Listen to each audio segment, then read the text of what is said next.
Hey guys, it's me Krishna Prasad. Welcome back to my channel Krishna's Teen Cookbook. So before moving any further, I would like to tell you that please subscribe to my channel so that you get notified whenever I post another video. I post twice a week, and not only I post recipes, whenever I post recipes, I tell the origin of the recipe, and sometimes I tell the alternative of the ingredients used in the recipe. I also tell scientifically how the recipe works, etc. So ice cream. Today I'm going to prepare chocolate ice cream with a bit of Oreo, so I call it cookies and cream chocolate ice cream. So ice cream is a very old recipe. It is an ancient recipe, and in the ancient times it was prepared in ice and not in refrigerators. So even before the birth of Christ there were ice creams, and there were ice creams in Greece, India, Persia and Middle East. Every country has its own version of ice cream. Even we Indians have our own version of ice cream known as kulfi. Kulfi is a non-whipped ice cream, but we're not going to make that today. Today we're going to make chocolate ice cream. Kulfi is for another day. So chocolate ice cream, it requires just a few ingredients to make. No fancy equipment, nothing. No, just a whisk, and you need a mixing bowl and refrigerator. All done. And a few ingredients, then a little bit of patience. So let's get started with the recipe.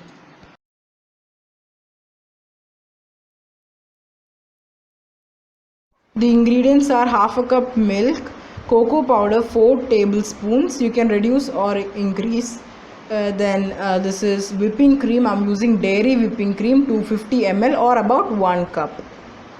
Then you need condensed milk, about 1 cup. I'm using homemade condensed milk. You can also use store bought. And now Oreos, I've taken about 13 Oreos. You can use any cookies like choco chip cookies or graham crackers, Parle-G biscuits, anything. Here I've made some ice bath. This is crushed pieces of ice with chilled water and a bit of rock salt. We are using the ice bath as it's very important in India, and if you are using a whisk, it's really important because in very hot conditions the cream can melt and it won't be stable. So we need the ice bath, and for the cream to get whipped quickly, it's very important. Now on top of the ice bath I'm going to place a bowl, and in this bowl we will be adding the whipping. Now I'm going to pour in the frozen cream. If you're using a whisk, make sure that your cream is frozen, because we need to maintain the conditions of the cream really cold, as we live in a tropical country like India, and things can go wrong pretty quickly and the cream can turn into butter. So we don't want that to happen. So we want frozen cream, okay? But if you're using non-dairy whipping cream, it need just to be chilled. But this is dairy whipping cream, so I've frozen it overnight. Now I'm going to beat the cream really well. I'm going to break all of the small chunks left in the cream, and we're going to beat the cream really well. Now many of us will think that we can do it in a blender. No, we can't. What a blender does, it breaks the fats of the cream and it turns the cream into butter. So we don't want that to happen. What we do is, when we whip, egg enters the cream, and the cream doubles in volume, and what happens is it turns into stiff peaks, and it reaches a stage when we can no longer incorporate more air. But we don't want that to happen. That is fine if you're doing it for a cake, but this is an ice cream. We only want soft peaks in here. In fact, I'm only going to whip this until it turns semi-soft peaks, because we're going to add a lot more ingredients to this, and anyway if you do it stiff peaks also, it will deflate by then. You could use non-dairy whipping cream as well in this recipe. It comes under whipped topping in the market. If you can't find any liquid whipping cream, you could even use a powder version. But what happens is, this powder version and the whipped topping, which is non-dairy, it is much cheaper than the dairy whipping cream, but it is not as rich and doesn't have a milky flavor to it. This has a nice rich, a lot more milky flavor to it because it's made of pure milk fat. The non-dairy whipping cream, it's made of hydrogenized vegetable oils, so that's quite a different story, and it will work perfectly well for the recipe. In fact, you can even get more ice cream if you're using non-dairy whipping cream. It whips up much more better than this one. And even with a whisk, you can get, thrice or thrice up to the volume, and this bowl will be almost full if I'm using non-dairy whipping cream.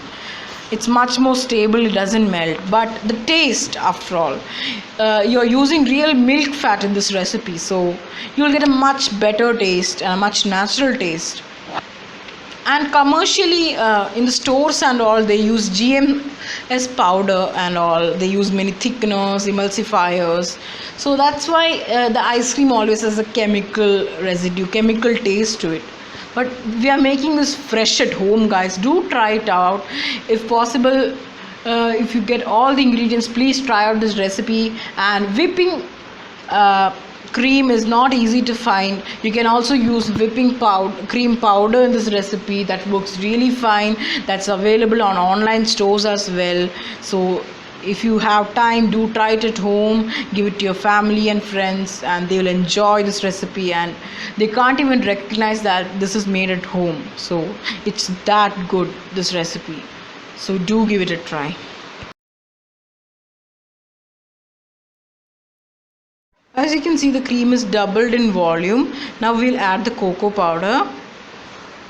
The cocoa powder helps the cream to stabilize a little bit, so it will thicken the cream now. After the cocoa powder, we'll add all of the remaining ingredients, and the cream will get even thicker.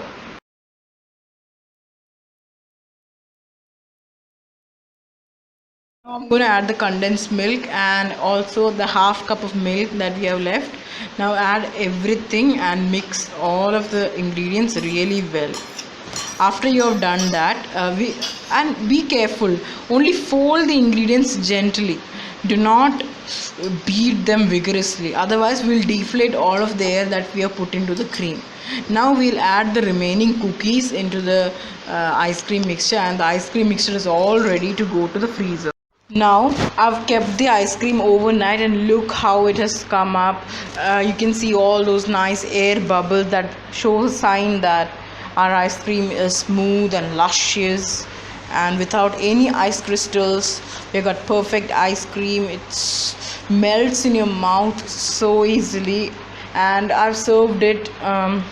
You can serve it in any manner. You can scoop it out or serve it like a cake. It's so delicious. And the ice creams which are made of dairy cream melts faster, as dairy cream is not as stable, and the weather I live here is so hot. That's why you can see it's starting to melt. It's so tasty that it beats the store bought ice cream. So thank you for watching. Do subscribe to my channel for more videos like this.